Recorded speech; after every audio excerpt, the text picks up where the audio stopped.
Today, my guest is Professor Benjamin Gomes-Casseres.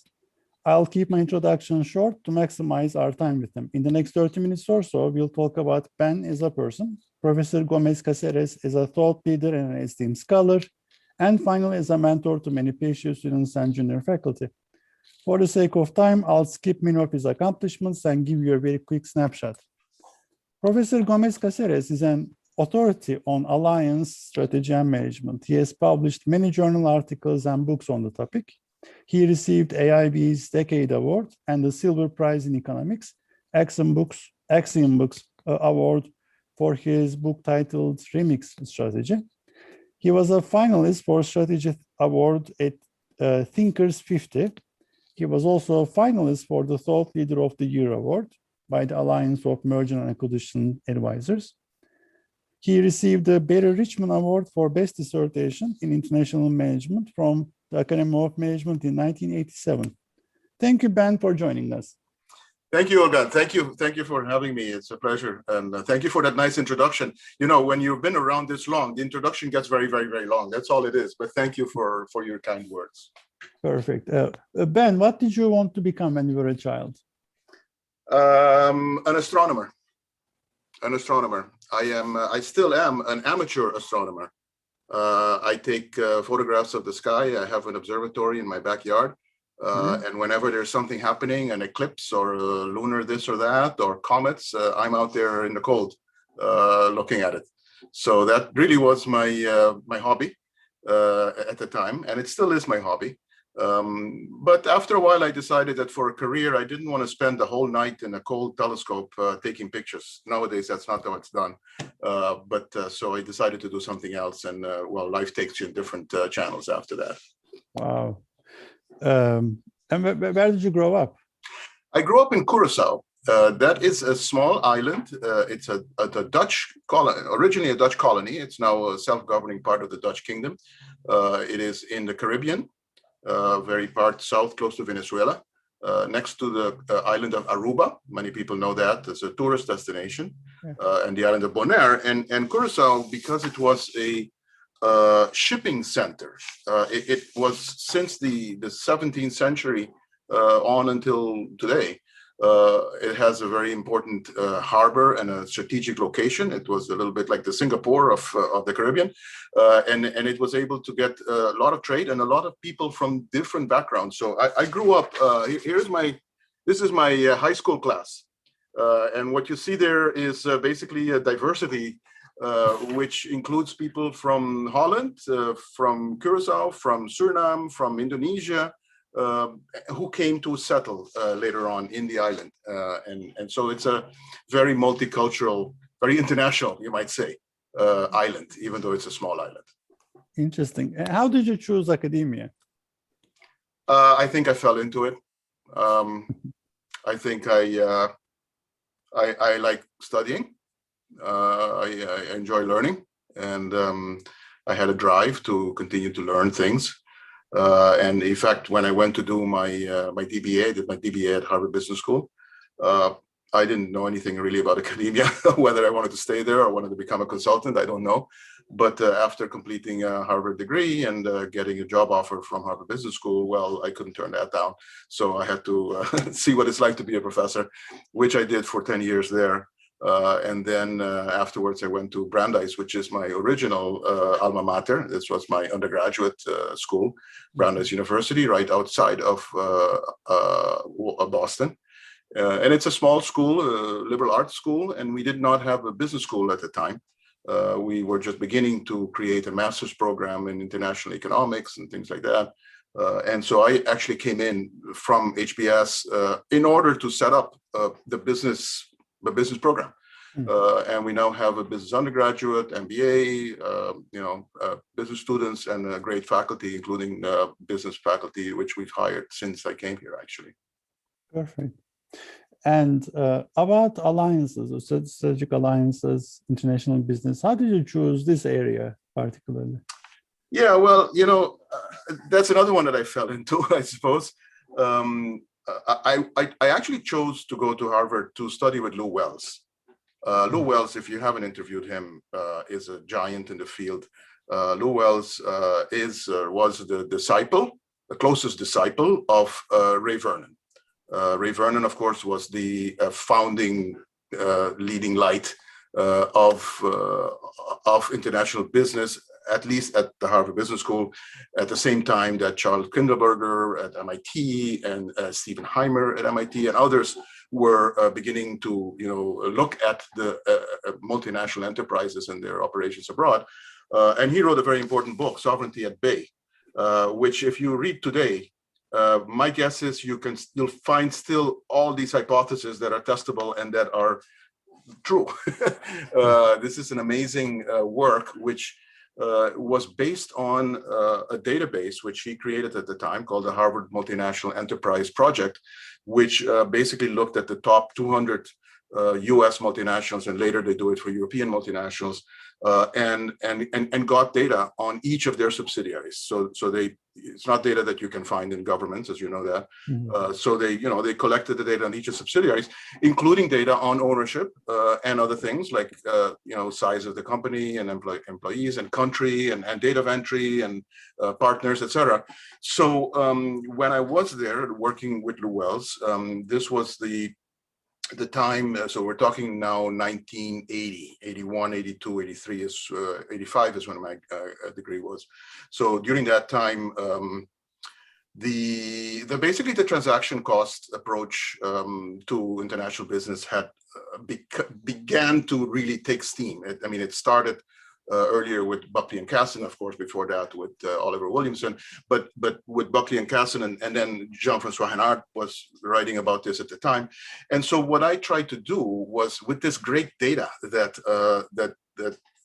the Harvard project had created, even though it was relatively old data, the latest observation was 1975, and I was writing in 1985. So yeah, you could say it's old, but it was very, very detailed, and it still is available actually for historical research. And so my thought was to find a way to test some of the transaction cost predictions or analyses on the data, which basically meant at the time, the way it was set up, was the choice between joint venture and wholly owned. Basically, that choice, and then maybe different kinds of joint venture, but that choice was very easy to do in the data. And of course, we know now, we knew then too, but we know now it's very closely related to issues of contracts and incomplete contracts and transaction costs.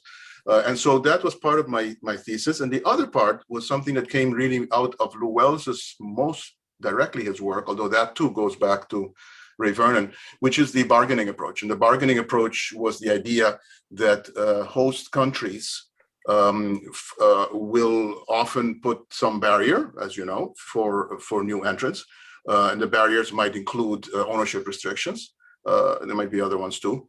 And then that even though there were barriers, that there was a bargaining process implicitly going on, that if you came with certain let's say ownership advantages, that you could bargain to get whole ownership or high ownership. And that if you came with something less important as a competitive advantage, that probably you wouldn't be able to. So that's the bargaining approach to determining joint venture versus wholly owned. And then there's a transaction cost approach to determining that. And really under Lou Wells's guidance, I put this together in sort of an integrated framework. That actually turned out to be the paper that got the Decade Award that you mentioned. It split the choice between bargaining and transaction cost, and kind of did both of them. And once you invest in studying it, and let me just show you, I'm a believer in books. I'm a believer in big books. So my thesis was not three papers. That's a perfectly fine approach, and today that's very common. At that time, it was not common. So at that time, it was a book. This is about 600 pages. And so from this book came 5 articles. One of them is that one that you mentioned, and others are in Journal of Economic Behavior and other things. But, once you invest in that phenomenon of, in this case, the joint venture question, it's an international business question, but it's also an ownership or basically a contractual question, right?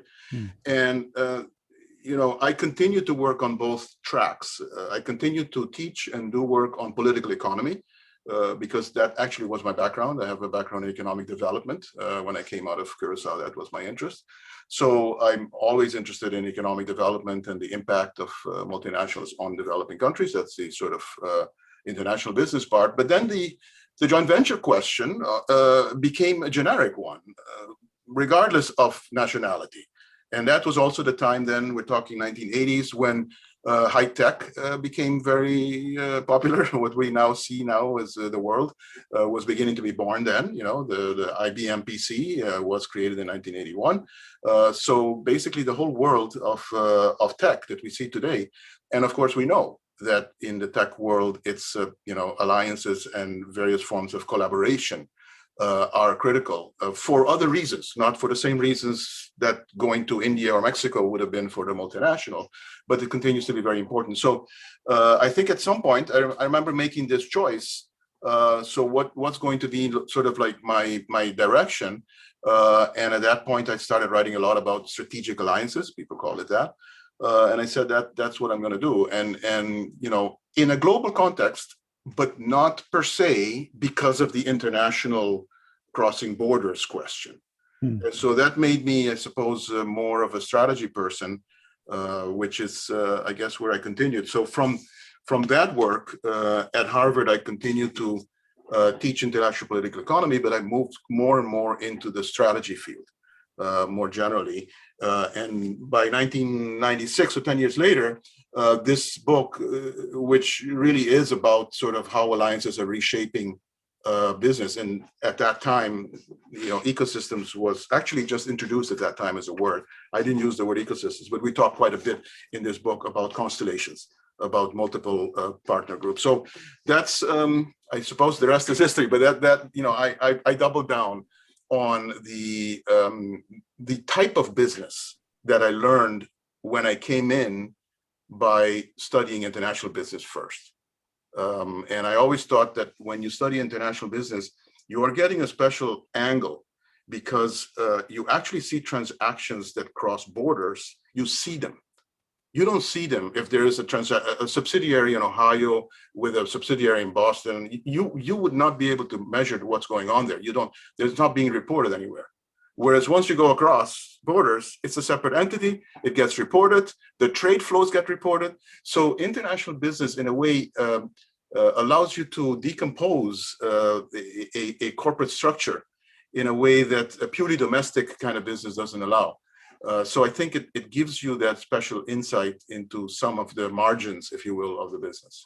And finally, today there is no international versus domestic. I mean, it's all global. So when I moved to International Business School, that's what we're called at Brandeis, the International Business School, we have very few courses that are international.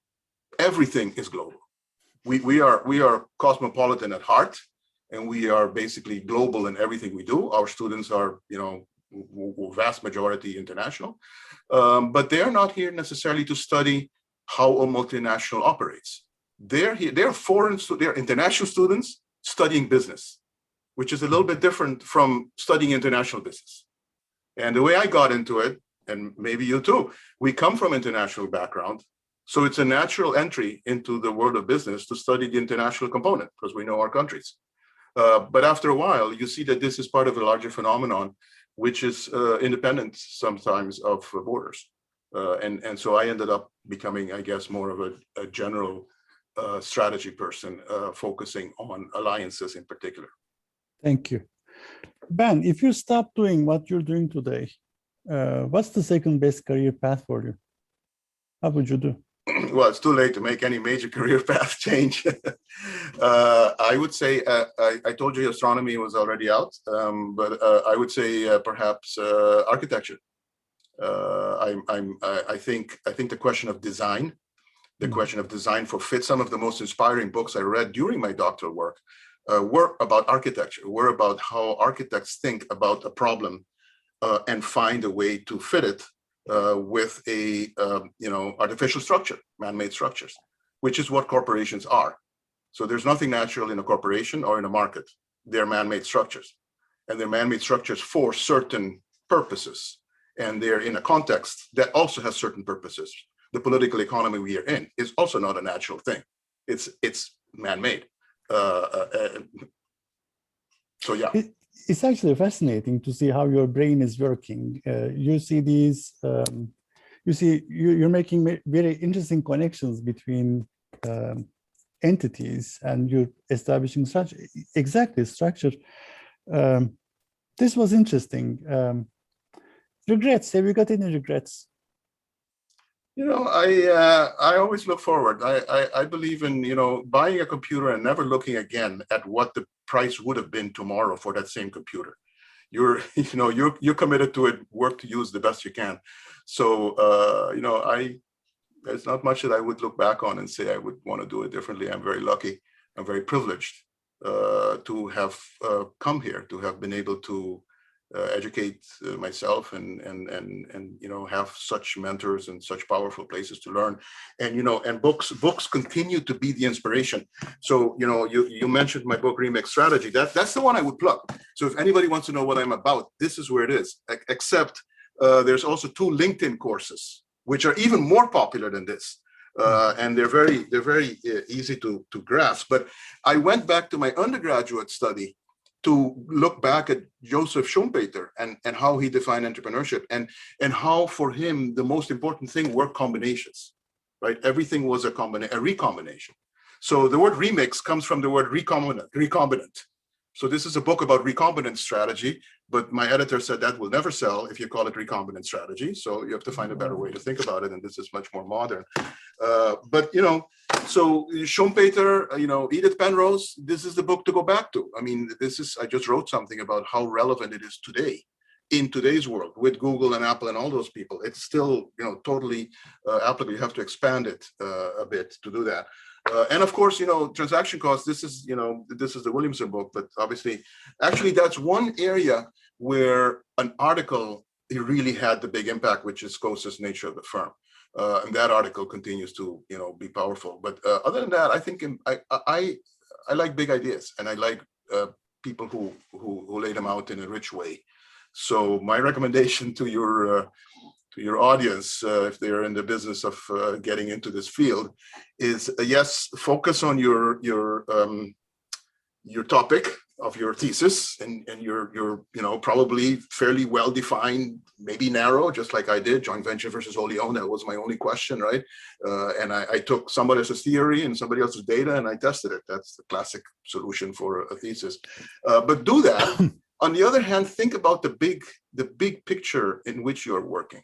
And I worry sometimes that I see academia, not just international business, but really all of academia, going into so many narrow niches that we lose sight of something that Ray Vernon could call sovereignty at bay. I mean, that title for a book about multinational enterprise is just awesome.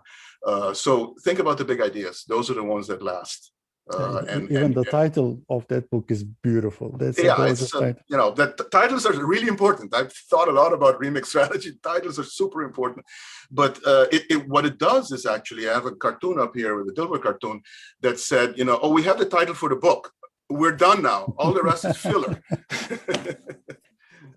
I had this interview with Christos Pitelis, and Chris mentioned something that was really also almost an epiphany moment for me. He says, to have a 250-page book on one idea, you must have a great, clear logic and keep it sustained over that many pages in many detailed arguments. I hope the audience will watch Chris's interview as well.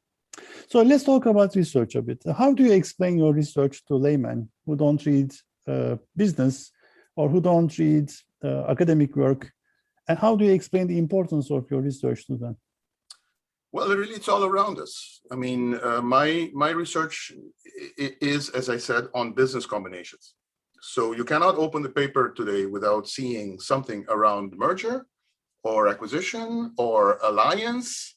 Maybe AT&T is getting out of the merger they made, but they're creating a joint venture with Discover. Well, what's that about? And is that any good? Is that value creating in some way? Is it, how is it managed? And what are the impacts of those things on society, on people? And so I believe in the Schumpeter view here that our version of capitalism is constantly being reformed, creative destruction kind of way, by these combinations, by these new, even if you look at the Apple iPhone, I mean, it was a series of combinations that created the iPhone. It was not, some big genius idea to just go do this. It was, as you know, you teach entrepreneurship. It was a graduate process of, of testing, of growing, of going on the margin. And then before you know it, you have something, you ride that for a while and then you have something else. So even the word of entrepreneurship is all about new combinations. And so I have no problem, saying that, people will get it right away in terms of that. What sometimes is hard is explaining the concepts in simple terms. And what I'll tell you here is that so LinkedIn Learning, as you may know, if you've seen any of them, but they basically have topics, and then they'll have experts speak about the topics, and their courses. You got a label on your LinkedIn, profile after you take it.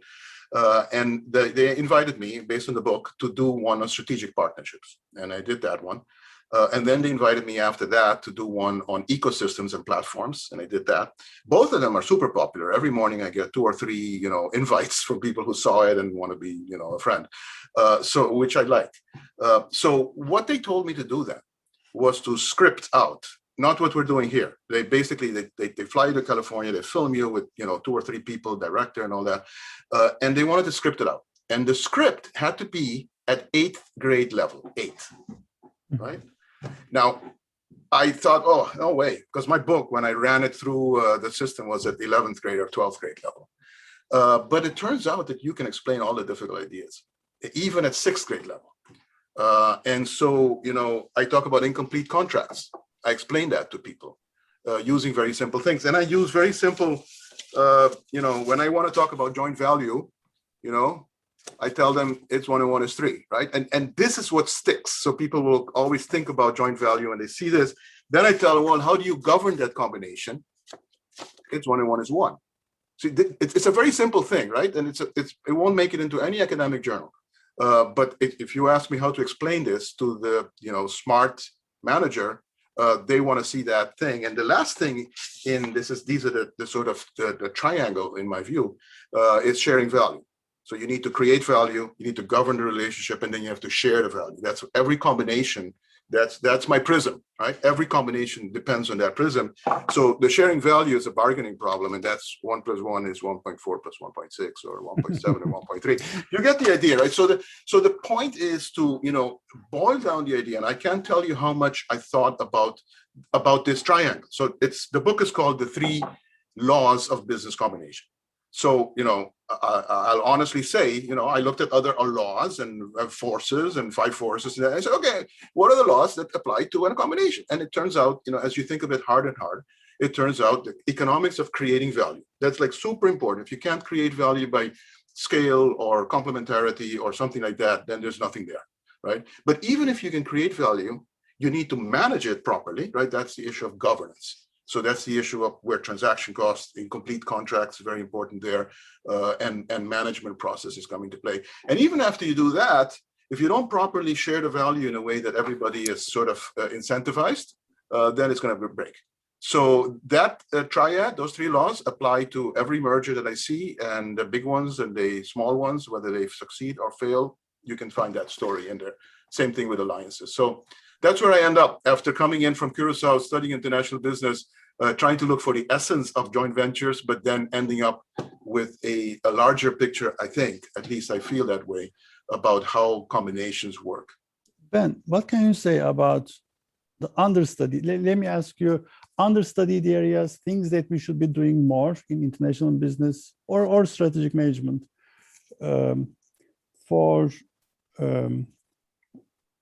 to give advice, for instance, to a PhD student who's going to be looking for a great new topic for his dissertation.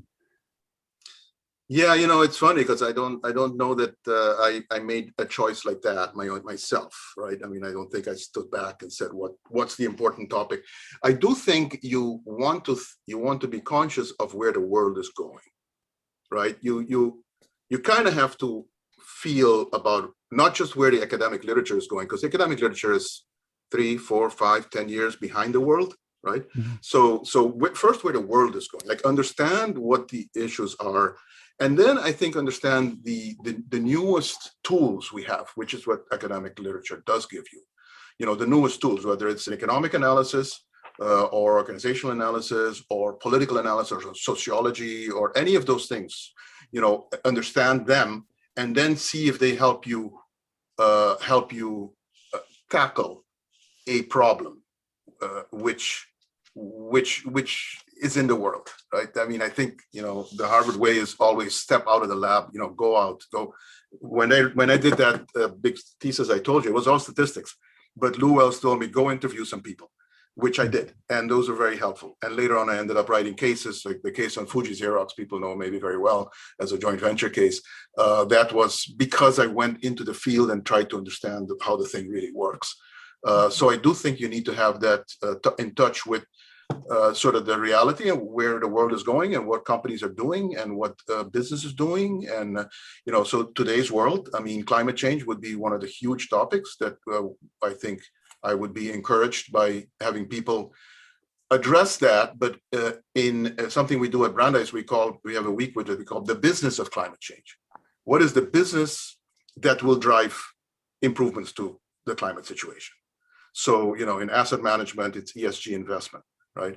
But in entrepreneurship, it's, new technologies. But think about the incumbent power of, let's say, the fossil fuel economy, the whole fossil fuel business, not just Shell, but the whole fact that we're based on fossil fuels.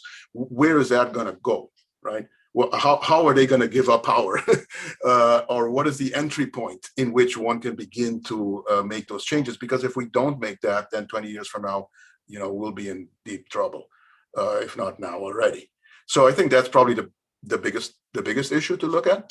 The other issue is that capitalism has created a lot of inequities. It has also created a lot of improvement, but it has been established and based on class systems historically, and racial discrimination historically. And so those power systems, that's a power system that in a way underlies companies and capitalism. I think that's an important question to study.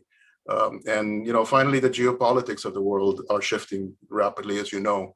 And so what does that mean for, in this case, classically for international business? What does that mean for an entrepreneur in an emerging market? Do they have to choose between China and the US? Is that even a thing?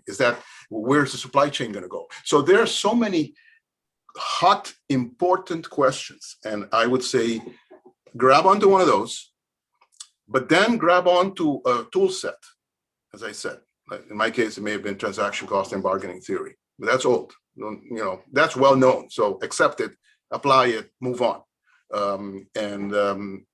Maybe that's a formula, but I can't say that I did that consciously myself. It's, backward looking. What can you say about the evolution of the field in IB then? Well, I think, I mean, look, it started, I know where you want to start it, but, Ray Vernon, Steve Heimer, Kindleberger, and, Buckley Casson, John Dunning, there was a number of sort of classic sort of, foundational works in the field that tried to, and then of course on the side of the one-on-one is one, I'm managing the enterprise, Sumanta Ghoshal and Chris Bartlett, people like that, worked on that, Eve Dawes, so there's a lot of work that was done both on the economics of it, the oligopoly competition part of it, and then on the management of the process and the people. And a little bit on the impact. I think that was never really fully developed. What is the impact of foreign investment on countries? I don't think we really have a handle on that. But over time, these things begin as a big idea. Ray Vernon had all of those ideas in one book, but then it becomes specialized, right? And I think that's why you kind of have to be careful not to go down the rabbit hole and stay there. Go back out and look whether the big issues are being addressed by the areas that we are now focusing on.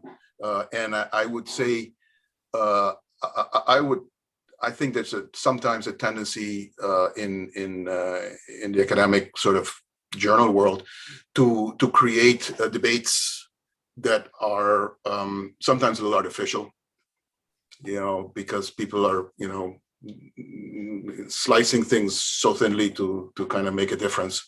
So avoid those and stay with the big ideas, stay with the big problems, and apply the big tools that can help you in those problems. What was the best advice you received from your advisor? Other than go out and study, that's what Lou told me.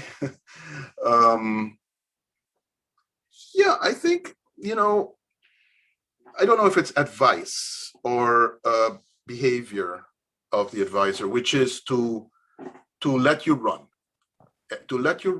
and then to give you the guidance, to keep you honest, to keep you rigorous, to keep you, making progress.